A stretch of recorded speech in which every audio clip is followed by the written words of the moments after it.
किसान भाई नमस्कार। JPSJ किसान यूट्यूब चैनल पर आप सभी किसान भाइयों का हार्दिक स्वागत है। मैं हूं सतवीर सिंह, वरिष्ठ कृषि पर्यवेक्षक, राजस्थान सरकार। पिछली कई वीडियो में मैंने आपके लिए बताया है कि अमरूद में अगर अच्छा उत्पादन लेना है तो हमें कौन कौन से ऐसे प्रयास हैं जो अपने अमरूद के बगीचे में हमें करने हैं। मैंने 5 वीडियो पिछली डाल दी हैं। उनमें मैंने आपको बता दिया है कि अगर आपको अमरूद में अच्छा उत्पादन लेना है तो आपको कटिंग कब करनी है, अमरूद में सिंचाई कब करनी है, अमरूद में खाद एवं उर्वरकों का जो प्रबंध है वो कब करना है और कितना करना है।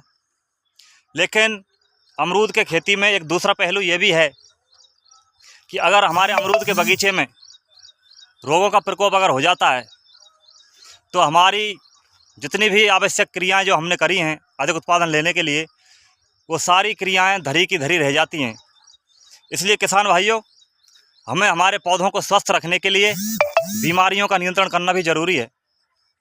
पिछली वीडियो में मैंने आपको कीटों के नियंत्रण के लिए वीडियो डाला था। आज की वीडियो में आपसे बात करूंगा एक ऐसे भयानक रोग की जिसको विल्ट डिजीज, उकटा रोग के नाम से जाना जाता है। अगर आप अमरूद की खेती करते हैं तो आपने अक्सर देखा होगा अपने बगीचे में कई पौधे ऐसे होते हैं जो एकदम से 3, 4 या 5 दिन में पहले हरे रहते हैं और बाद में एकदम से सूख जाते हैं। तो इस बगीचे के अंदर मैं आया हूं और मैं आपको बता दूं कई पौधों पर इसमें विल्ट डिजीज, उकटा रोग लगा हुआ है। एक बार आपकी जानकारी के लिए मैं वो पौधे आपको दिखा दूं कि किस प्रकार आप देख करके उनकी पहचान कर सकते हैं। किसान भाइयों, मैं एक ऐसे खेत में आया हूं जहां इस रोग का भयंकर प्रकोप इस खेत के अंदर देखा जा रहा है। एक एक करके मैं आपको ये पौधे दिखा देता हूं। 4-5 पौधे मैं आपको दिखा दूं, उसके बाद मैं इनका विश्लेषण करूंगा और विश्लेषण करने के बाद आपको बताऊंगा कि अमरूद के बगीचे में कई प्रकार के रोग लगते हैं, तो उनमें आप किस प्रकार से पहचान करेंगे कि हमारे अमरूद के बगीचे में विल्ट डिजीज है अथवा उकटा रोग का ही प्रकोप है। कौन कौन से लक्षण ऐसे हैं जिससे हम ये पहचान कर सकते हैं कि हमारे अमरूद के बगीचे में कौन सा रोग है। तो आइए देखते हैं। पहले एक बार मैं आपको दिखा देता हूँ अमरूद के पौधों को। ये देखिए, ये पौधा एकदम से देखिए सूख गया है। ये आपको इसके अंदर ये अमरूद दिखाई दे रहा है। यहाँ पर मैं आपके लिए एक बता दूं दूसरे पौधे के पास में आया हूँ। आप इसको भी एक बार देख लें। देखने के बाद फिर मैं आपसे बात करूँगा और आपको बताऊँगा कि किस प्रकार इस रोग का प्रकोप होता है। ये 2 पौधे मैंने आपके लिए दिखाए हैं। अब मैं तीसरा पौधा दिखाने वाला हूँ जो इससे थोड़ा सा अंतर उसमें मिलेगा आपको, उसको भी आप एक बार देखें। इसमें पहले आप एक बार ये जान लें कि इसके जितने भी पत्ते हैं पूरी तरह से सूख गए हैं, सिकुड़ गए हैं, सिकुड़ करके सूख गए हैं। अब दूसरे पौधे में मैं आपको बताऊंगा और उसमें आपको अंतर देखना है कि दोनों में कैसा अंतर है। इस पौधे को आप एक बार देखिए और इसमें आपको अंतर पूरी तरह से मालूम हो चुका होगा। इसके पौधे के जो पत्ते हैं उनमें से अधिकांश पत्ते सूख चुके हैं और अधिकांश पत्ते अभी हरे बने हुए हैं और मुरझा करके, ये देखिए, आपको एक बार अलग से दिखा दूं मैं।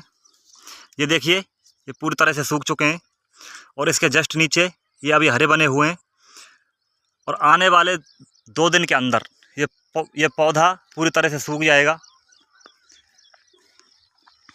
अब आप इससे अंदाज़ा लगा सकते हैं कि ये कितना भयंकर रोग है।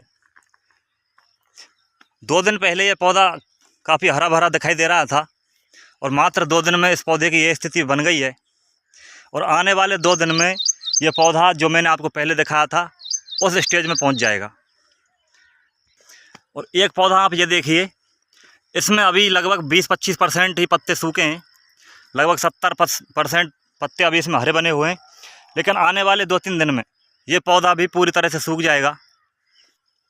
तो किसान भाइयों, मैंने आपको जितने भी पौधे दिखाए हैं इनको दिखाने का मेरा मकसद था कि आपकी समझ में ये बैठ जाए, आपको अच्छी तरीके से ये नॉलेज हो जाए कि विल्ट डिजीज, उकटा रोग क्या होता है।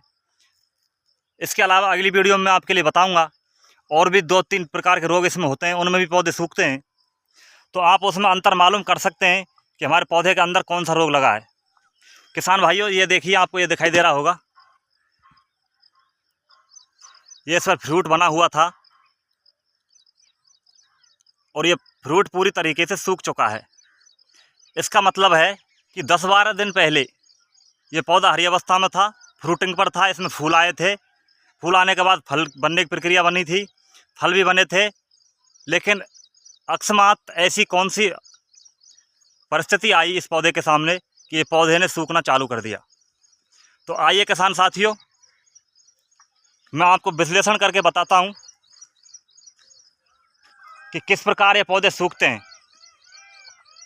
आप इसमें आपने देखा होगा, गौर किया होगा, तो इसका सबसे पहला लक्षण होता है ये पत्तियां जब सूखती हैं तो पत्तियां इस प्रकार से रोलिंग हो जाती हैं, रोल हो जाती हैं, मुड़ने लग जाती हैं। तो सबसे पहला आप लक्षण देखें और इसकी पहचान करें तो ये पत्तियों के माध्यम से आप कर सकते हैं।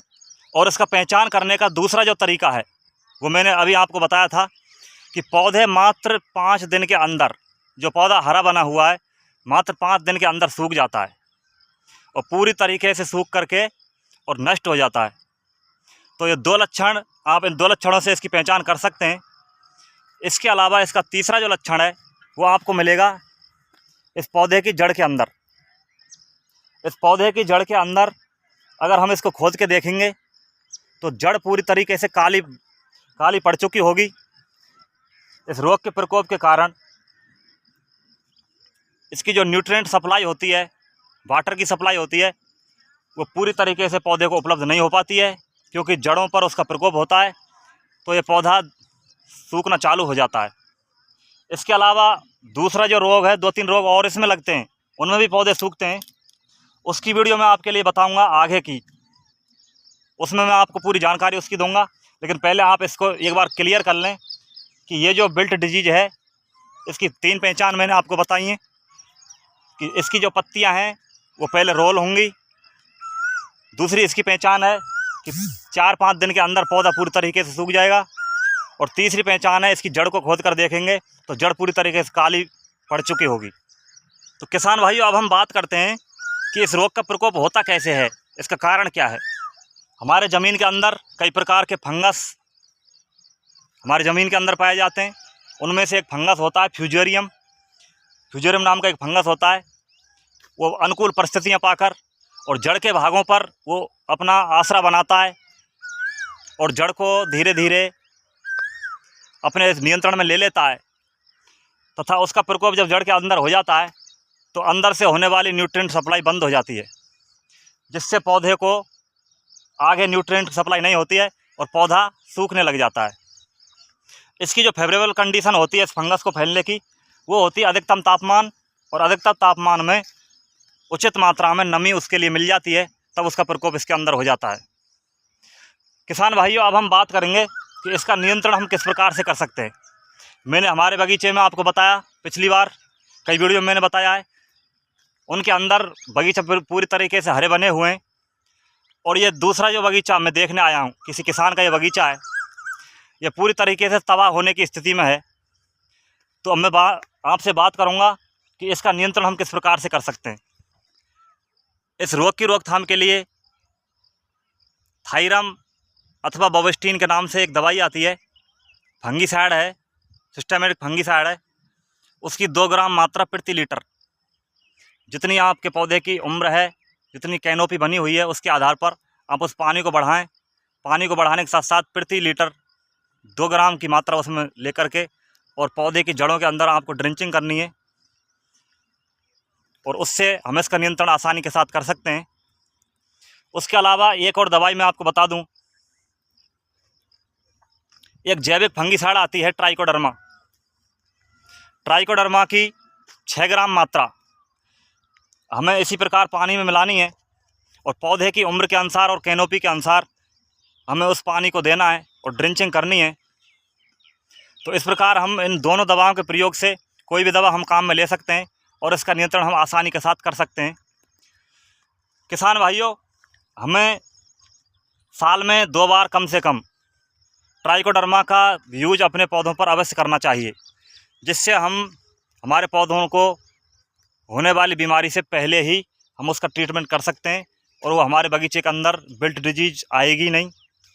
इसलिए मेरा सभी किसान भाइयों से निवेदन है जो अमरूद की खेती करते हैं वो अपने अमरूद के बगीचे में साल में 2 बार कम से कम ट्राइकोडर्मा का ड्रिंचिंग अपनी जड़ों के अंदर अवश्य करें।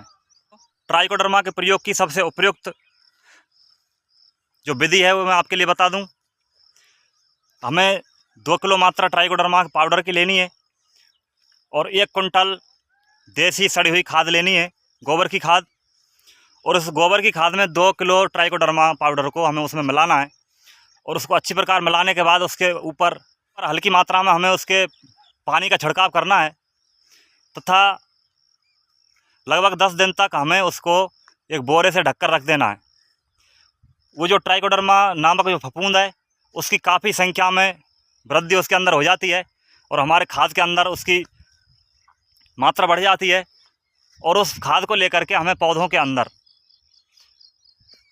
पौधों की अवस्था के अनुसार 2 किलो से लेकर 5 किलो तक हम उसमें अप्लाई करें, जिससे हमारे पौधों की जड़ों के अंदर ट्राइकोडर्मा की वृद्धि होगी और विल्ट नामक बीमारी का हमारे बगीचे से खात्मा हो जाएगा।